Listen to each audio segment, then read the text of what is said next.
Up here, you just go whenever you're ready. How's everyone doing today? Good? Yeah. All right, so everyone has heard of the brand Nike. I'm sure you guys are all wearing it maybe if you're not dressed up. But it started with two people in Beaverton, Oregon, Phil Knight and Bill Bowerman. Phil Knight was a track athlete, and Bill Bowerman was an inspired coach who really wanted to take his team to the next level. He didn't like the shoes that were being made for his team, and they thought that they could really make something better. The original name for Nike was called Blue Ribbon Sports. Most people don't know that. They didn't have the original name as Nike. And they were just shoes. They didn't do all these clothes that we see, the sports equipment that Adam just showed you. Does anyone know what the name Nike means? The actual name Nike? You do?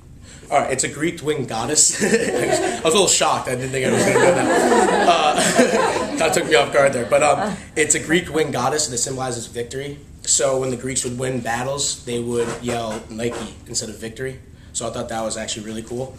In the Nike swoosh, we all know the logo that they have. That was because it was a winged goddess, so it kind of looks like a wing. You know what I'm saying? You see the little loop and all that. All right, so getting on to the logo. It was actually designed by Carolyn Davidson. Bowerman and Knight did not design the logo. It was designed in 1971. Portland State University was where she went to school, and she developed the Nike swoosh and actually gave it the swoosh name. She liked it. She was an innovative thinker. She majored in advertisement, so she knew it was going to catch people's eyes, but she also got the aspect of that Greek wing goddess and the wing itself. She met Phil Knight in advertisement class. She was actually teaching the class, and then Knight went to her and told her what he wanted this logo to look like. $35 later, handed it over. The logo is now printed everywhere that we see. So I think that was pretty cool, just $35 for that Nike logo. It started in the back of Phil Knight's truck, where he would actually, like musicians would sell CDs, he would sell his shoes to people on the street, give it to them, maybe a little deal, discounts, and they were good shoes, people liked them.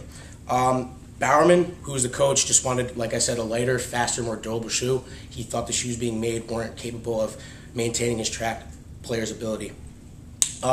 This gave Knight a job out of college, because we're all college kids. We know that we need jobs out of college, and it might be a struggle for him. So this gave him something to do at a college as he was taking courses at Stanford University for business. This made him a more well-rounded businessman and more knowledgeable as well. Bowerman was the quality and the passion, while Knight was more of the salesman. So together they could really do a lot of good things.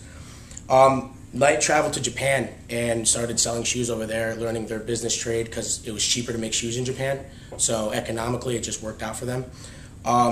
They would have the shoes shipped to America, and this is where Knight would sell the shoes out of his truck and then make profit. He met with this company called Tiger, which is a shoe company at the time, and this is where the business people of that company liked Knight's philosophies and his passion for the work. So this is when they started making their own profit. They reached up to $1 million at one point, and that's when they started making their own company, Nike. This is when they started developing their own thing.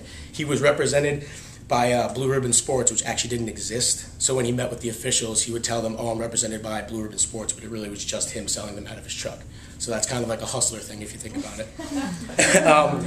Present day, Nike hires innovative thinkers, ex-athletes. They want people who know the game that they're playing, and they want to make sure they have critical thinkers on the spot. They're always taking their product to the next level. That's what their main goal is. That's what they always want. And starting from Oregon, they're now worldwide. You can see them everywhere, every country, Olympic athletes. Clothes, cleats, sports equipment, like Adam just said, and fashion wear. They even have some nice little polos. I mean, you've seen Tiger Woods on the PGA Tour. You know he's looking fresh. They sponsor the best athletes because this gets you the most fans. You know, LeBron James, I said Tiger Woods, Kobe Bryant, and so many more are sponsored by Nike.